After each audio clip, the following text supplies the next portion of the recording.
nakauwi na sa kanyang pamilya sa Barangay Fairview, Quezon City ang nawalang bride-to-be na si Shera Dewan.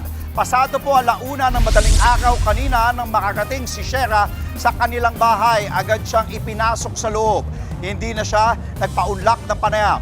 Bago niyan ay ibiniyahe si Shera mula sa Pangasinan kung saan siya natagpuan matapos ang halos 3 linggong paghahanap. Sinundo siya doon ng kanyang fiancé na si Mark R.J. Reyes at ng kanyang pamilya. Nagpasalamat naman si Reyes at pamilya ni Shera sa mga tumulong sa paghahanap sa kanya. Kabilang din sa pinasalamatan nila ang residente sa bayan ng Sison na unang nakakita kay Shera. Mga kapatid, Andre Felix po, manatiling may alam pagdating sa mga mahalagang balita sa loob at labas ng bansa. Mag-follow at mag-subscribe na po sa social media pages ng News 5.